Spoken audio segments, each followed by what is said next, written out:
Assalamualaikum warahmatullahi wabarakatuh. Selamat pagi, salam sejahtera.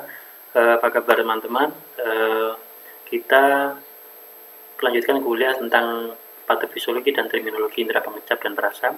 Minggu lalu kita sudah belajar mengenai anatomi dan fisiologi indera pengecap dan perasa. Ya, ini kuliah online kita yang kedua. Apa kabar teman-teman? Semoga tetap sehat semua. Semoga tetap sehat sampai nanti kita kuliah reguler, karena kita nggak tahu kapan kuliah reguler akan berlangsung lagi, karena edaran masih menginformasikan bahwa kita akan kuliah daring sampai tanggal 5 April ini. Kita mulai kuliah ini dengan pemeriksaan fisik pada lidah. Ada beberapa hal yang harus diperhatikan ketika pemeriksaan fisik. Ada beberapa aspek, yaitu pertama adalah warna. Jadi warna normal lidah adalah merah pink ya, pada dorsal dan ventralnya. Sementara di ventral memiliki permukaan yang hampir seperti transparan sehingga terlihat pembuluh darahnya. Tekstur lidah pada dorsal dia cenderung lebih kasar daripada ventral karena di dorsal ada papila-papila. Normalnya pada permukaan dorsal tidak ada rambut, tidak ada ulser atau luka, tidak ada bulu.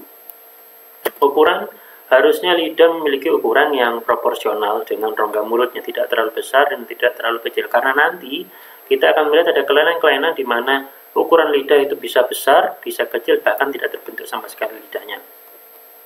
Ada beberapa karakteristik lain, yaitu seperti bentuk.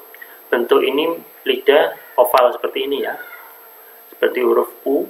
Ada juga nanti kelainan lidah yang lidahnya seperti ular, jadi bercabang menjadi dua.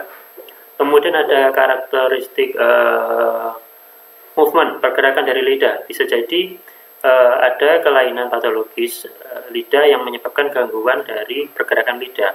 Kemudian juga fungsi dari perasa, apakah pasien mengalami pengurangan fungsi atau peningkatan fungsi atau fungsi perasa yang berlebihan.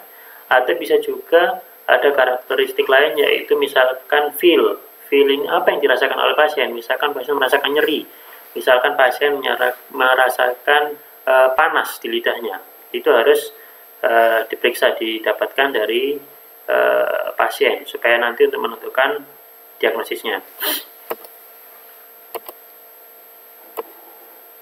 Ya, kelainan lidah di sini kita akan belajar beberapa hal.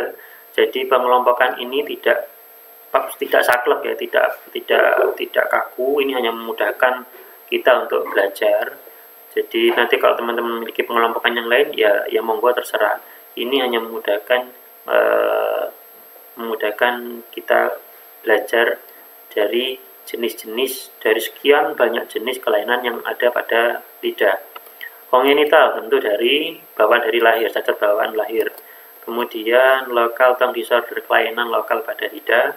Kemudian depapilasi pada lidah. Jadi papila-papila nanti itu akan mengalami atrofi.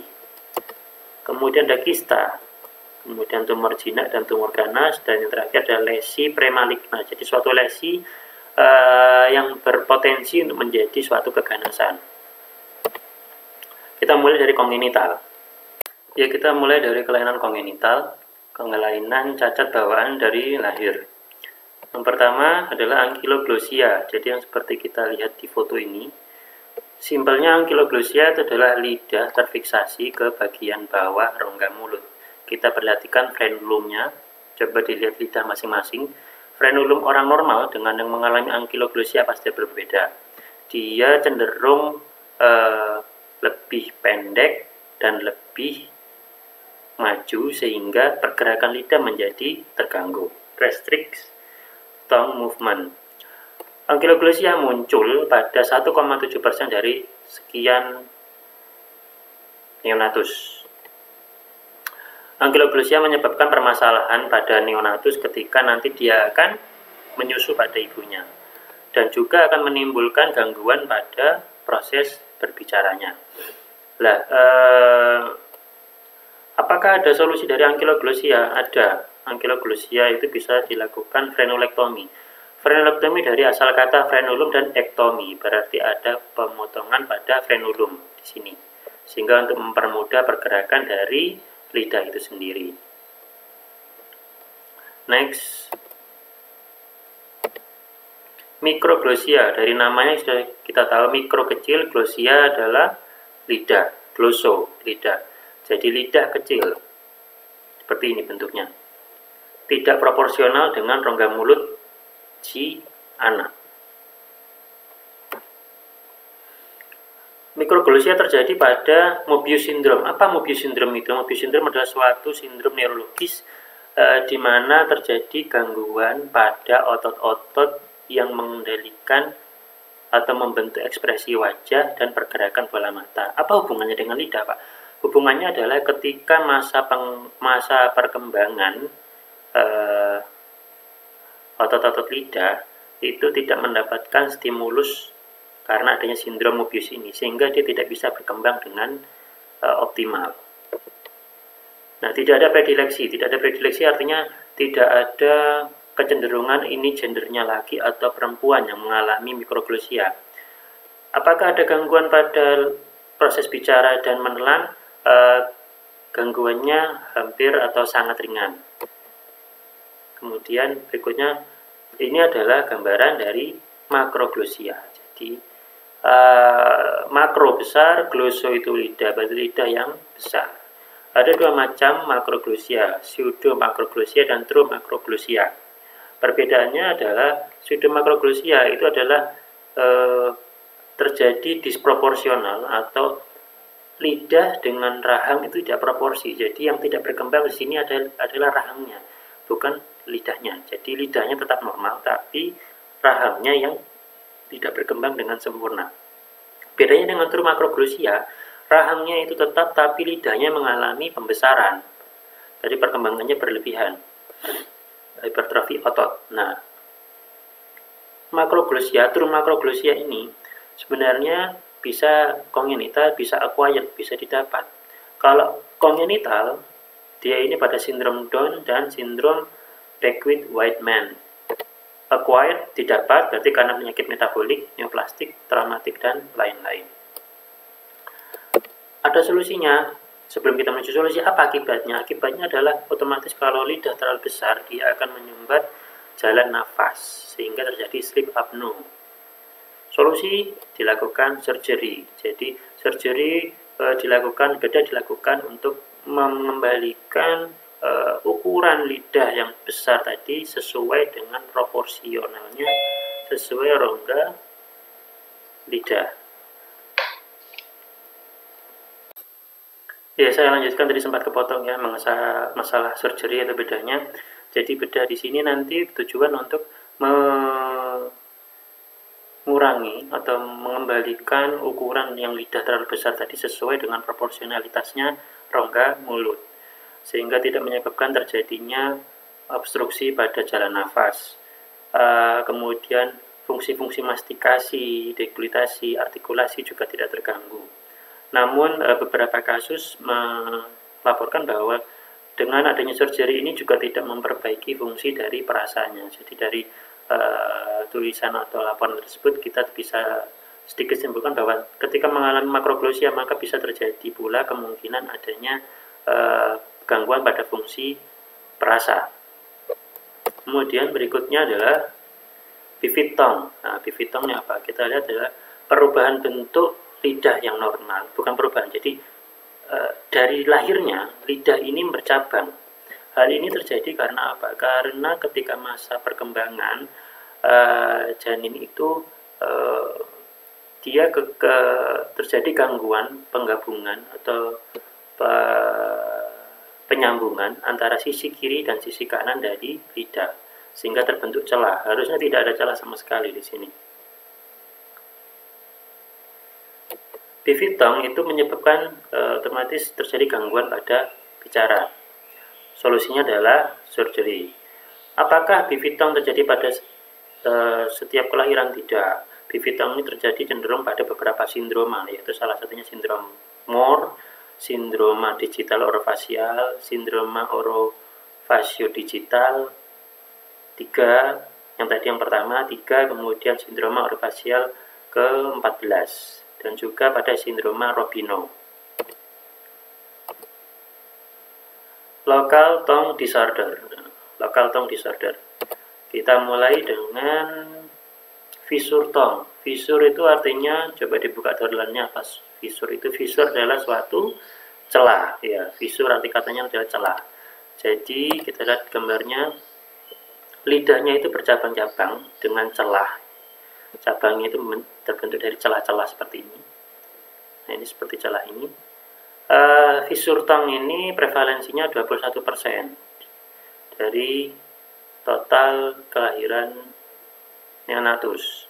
Sindroma ini yang mengalami hal ini adalah sindroma Melkersson, Rosenthal, dan sindroma Down. Fissure tongue ini memiliki predileksi pada laki-laki. Jadi laki-laki lebih cenderung mengalami fissure tongue daripada perempuan. Kemudian celah yang terbentuk ini bisa mencapai diameter 6 mm dan itu cukup lebar. Dengan diameter yang cukup lebar tersebut menyimpan suatu potensi akan adanya sisa-sisa makanan yang tersimpan dan pada akhirnya menjadi sarang dari kuman. Oleh karena itu fissure tongue ini salah satu anjurannya ketika ada orang mengalami fissure adalah disikat lidahnya, juga ikut dibersihkan ketika menyikat gigi supaya sisa-sisa makanan tidak menumpuk di lidah. Next, median rhomboid glossitis. Median rhomboid glossitis ini adalah median rhomboid glossitis. Jadi adalah suatu bercak merah, ya. Jadi kita ada di sini bercak merah ini. Bercak merah di mana area yang berwarna merah, berbercak merah ini mukosanya mengalami atrofi. Nah, padahal di sini kan banyak papila. Nah, ini. Jadi papilanya juga mengalami atrofi. Ini terjadi tidak pada seluruh permukaan lidah, ya, hanya pada permukaan mid dorsal dari lidah. Jadi mid dorsal itu dari bagian pertengahan hingga hampir mencapai foramen cecum. Bentuknya rhomboid atau oval, ya. Jadi memanjang oval dari arah foramen cecum menuju ke anterior. Di sini disebutkan red depapilisasi. Nah, artinya adalah papila-papilanya mengalami atrofi. Kembali ke median rhomboid glossitis. Penyebabnya apa sih? Penyebabnya ini sangat sedikit diketahui. Cuman ada faktor predisposisi. Contohnya adalah kebiasaan merokok, kemudian penyakit diabetes mellitus atau metabolik, serta adanya infeksi candida. Infeksi candida adalah suatu infeksi jamur. Kita kemudian ke topik berikutnya, benigna migratory glossitis. Glossitis artinya adalah glosso dan ipis, berarti ada inflamasi pada lidah. Nah, gambarnya seperti ini. Jadi, benigna migratory glossitis adalah suatu garis, jadi bentukan garis-garis putih yang mengelilingi suatu area, jadi berbentuk pulau-pulau, ya, ini seperti bentuk pulau, di mana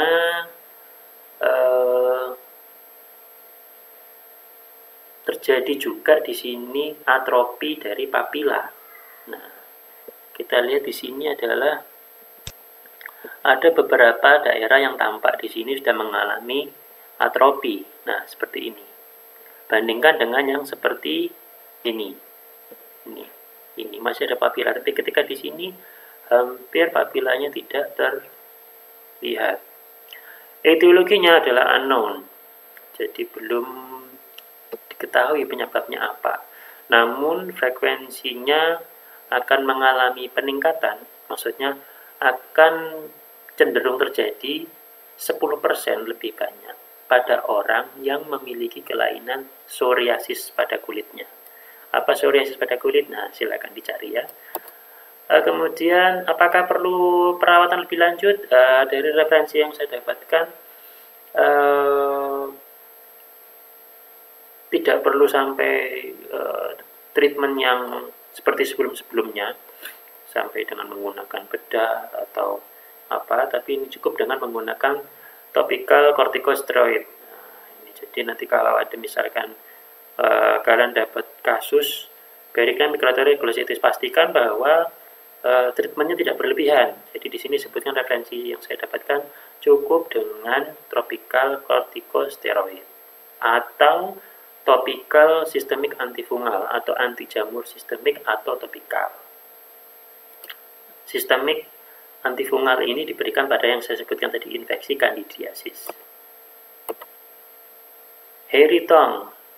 Hairy tongue ini hairy artinya rambut ya. Jadi lidahnya berambut. Padahal hairy bukan dalam artian literally rambut ya, tetapi papila-papila yang ada di lidah itu mengalami hipertrofi. Karena mengalami hipertrofi, saking besarnya dia membentuk terlihat seperti rambut. Kondisi ini terdapat pada orang yang biasanya memiliki kebersihan rongga mulut yang buruk.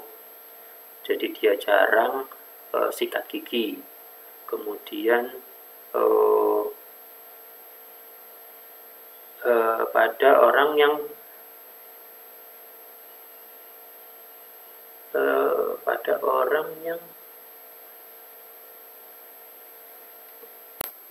ya, saya lanjutkan. Mohon maaf tadi ada telepon yang harus saya terima. Tadi sampai mana? Sampai various color ya. Various color warnanya bermacam-macam. Ya, warnanya di sini dari hairy tongue ini bisa berwarna coklat, bisa berwarna hijau, bisa berwarna pink, bisa berwarna putih. Warna ini tergantung dari etiologinya atau penyebabnya dan faktor sekundernya. Jarang sekali hairy tongue ini menyebabkan keluhan pada orang yang mengalaminya. Hairy tongue ini kenapa sebenarnya bisa terjadi atau terlihat seperti rambut? Normalnya papila-papila ini itu panjangnya itu hanya 1 mm, namun pada hairy tongue ini bisa mencapai lebih dari 15 mm. 15 mm berarti 1,5 cm panjangnya. Jadi wajar kalau dia terlihat seperti rambut, lebih-lebih kalau dia berwarna coklat atau hitam.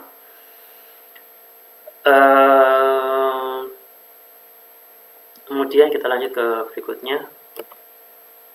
Ya, depapilasi dari lidah. Depapilasi dari lidah. Jadi papila-papila yang ada di lidah itu mengalami atrofi. Kebalikannya dari hipertrofi papila tadi yang di hairy tongue itu. Jadi kan kalau dia tadi hairy tongue itu cenderung pertumbuhan dari papilanya over. Nah, kalau yang dipapilasi dia mengalami atrofi. Apa saja penyebabnya? Banyak penyebabnya. Jadi kalau bisa saya sebutkan satu-satu, depapilasi itu bisa karena penyakit lokal pada lidah atau sistemik. Penyakit lokal ini contohnya adalah misalkan ada trauma di situ, kemudian ada alergi, kemudian juga ada candidiasis kronis. Nah, sistemik. Nah, di sini sistemik saya ambil contohnya adalah iron deficiency anemia. Jadi anemia kekurangan besi, anemia defisiensi Fe. Kemudian juga nanti saya ambil yang kedua adalah anemia pernicious anemia. Apakah ada penyakit sistemik lain yang menyebabkan depapilasi? Ada, misalkan ada diabetes mellitus. Kemudian juga ada defisiensi asam folat. Kita kembali ke anemia defisiensi besi. Nah, seperti kita lihat di situ, permukaan lidah menjadi sangat mulus sekali ya, hampir tidak ada sama sekali papilanya. Jadi glossitis, ya, jadi terjadi inflamasi pada lidah. Permukaannya halus, berwarna merah, kemudian juga timbul rasa nyeri di sini ya. Terus terjadi atrofi pada papila filiformis awalnya, dan kemudian terjadi atrofi pula pada papila fungiformis. Sedangkan yang ini adalah anemia pernicious. Anemia pernicious ini terjadi karena defisiensi B12. Kenapa kok bisa defisiensi B12? Karena kurangnya faktor intrinsik atau IF di perut yang sebenarnya dihasilkan oleh lambung untuk membantu penyerapan dari vitamin B. Jadi kekurangan intrinsik faktor untuk menyerap vitamin B. Akibatnya timbul jadi seperti ini juga glositis, sama dengan anemia defisiensi Fe, glosodinia. Nah, glosodinia ini nyeri pada lidah. Glosopirosis, lidah terasa panas seperti terbakar. Dan terjadi gradual atropi. Jadi atropinya bertahap, tidak kemudian spontan, jadi bertahap. Sehingga membentuk permukaan yang halus, bahkan istilahnya seperti lidah yang botak, seperti kita lihat ini. Tapi kalau kita lihat mungkin memang ini si pasien yang anemia pernicious dengan anemia defisiensi besi tadi kan lebih mulus permukaannya yang tadi. Mungkin dia sudah lebih lama mengalami anemia dibandingkan yang ini. Kemudian berikutnya adalah kista. Nah, kista. Oke, kista. Di sini kista sebenarnya banyak ya. Kista itu ada macamnya banyak. Cuma di sini saya ambil beberapa contoh saja. Ada kista dermoid. Kista dermoid ini kista ini tumbuhnya pelan, terus kemudian tidak terasa nyeri bila disentuh. Kebentukannya seperti kita lihat ini adalah merah kekuningan, jadi benjolan merah kekuningan. Dan ini kalau membesar akan merubah posisi dari lidah dengan menyebabkan terjadinya gangguan mastikasi, bicara, dan menelan. Nah, apakah bisa diberi penata laksanaan? Tata laksananya adalah bedah, jadi di remove, kistanya di remove. Sebenarnya kista ini sangat jarang sekali terjadi ya, karena sebenarnya kista dermoid ini merupakan perkembangan lesi kista dari sisa-sisa epitelial embrionik. Jadi dulu sisa-sisa epitelial embrionik itu berkembang lagi menjadi kista. Kemudian berikutnya adalah thyroglossal duct cyst. Nah, ini juga tidak nyeri. Kemudian ukurannya kurang lebih 1-3 cm diameternya. Dia berlokasi di garis tengah dorsal lidah dan mendekati foramen cecum seperti ini. Oke. Terapinya juga bedah. Kista ductus thyroglossus ini berasal dari perkembangan sisa-sisa epitel thyroglossus. Jadi dia membentuk seperti kantong ya. Seperti kantong. Apa sih beda kista dengan tumor? Jadi kalau kista itu dia cenderung seperti kantong yang bisa berisi udara, bisa berisi cairan atau material lain. Kista ini kebanyakan tidak ganas atau benigna. Sedangkan tumor ini dia perkembangan abnormal dari satu jaringan. Nah, tumor bisa jinak dan bisa ganas. Jadi kalau kista ini cenderung jinak, kebanyakan jinak, dia berbentuk kantong, isinya udara atau cairan. Tapi kalau tumor, dia jaringan yang mengalami pembesaran secara masif. Oke, kita masuk ke tumor jinak dan tumor ganas. Sebenarnya banyak sekali, tapi sini saya ambil beberapa contoh saja seperti rhabdomyoma. Rhabdomyoma, nah ini sangat jarang sekali terjadi ya. Jadi dia ini adalah suatu keganasan pada otot lurik lidah. Jadi sering sekali berkembang dari dasar lidah. Kalau yang ini adalah karsinoma lidah, CA lidah. Gambar ini adalah gambar squamous karsinoma. Jadi squamous karsinoma. Dia cenderung tidak nyeri, berbentuk massa yang tidak nyeri atau berbentuk ulkus.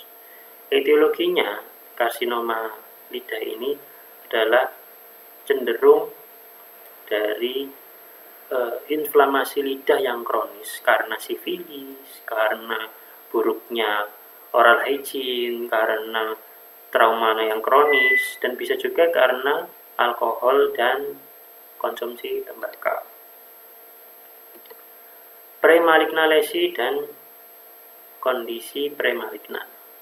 Ini juga banyak, cuman saya di sini mengambil adalah 2, kalau salah tadi ya, cuma 2 saja. Jadi di sini ada lichen planus. Lichen planus ini seperti kita lihat adalah, jadi dia seperti berwarna putih, area yang berwarna putih dan berenda. Jadi lesi ini artinya berenda. Jadi renda-renda putih ini. Renda-renda putih. Apa yang terjadi? Pasien akan merasakan rasa terbakar, nyeri, dan tidak nyaman pada lidahnya. Penyebabnya apa? Belum diketahui. Ada banyak macam dari bentukan lichen planus. Bentuknya ada bisa retikular, erosif, plak, bulat, dan atropik. Nah, di gambar ini adalah bentuk yang erosif. Kemudian yang berikutnya adalah leukoplakia. Nah, leukoplakia ini bercak putih atau plak putih, ya. Plak putih. Dia itu menempel sangat kuat pada mukosa rongga mulut, termasuk di dalamnya adalah lidah. Gambar ini sebenarnya tidak menempel pada lidah langsung, tapi kalau kita lihat perkembangannya, dia sebenarnya kan ada di bagian dasar rongga mulut, tapi dia sepertinya akan menjalar menuju bagian permukaan ventral dari lidah. Faktor predisposisinya dia adalah konsumsi tembakau, alkohol, infeksi Candida albicans, kemudian HPV, Human Papilloma Virus. Kemudian berikutnya, terima kasih. Mungkin ada yang kurang jelas bisa ditanyakan nanti lewat diskusi di Google Classroom, atau nanti ketika praktikum bisa bertanya juga di forum diskusi Google Classroom praktikum. Sekian yang bisa saya sampaikan, kurang lebihnya mohon maaf. Wassalamualaikum warahmatullahi wabarakatuh.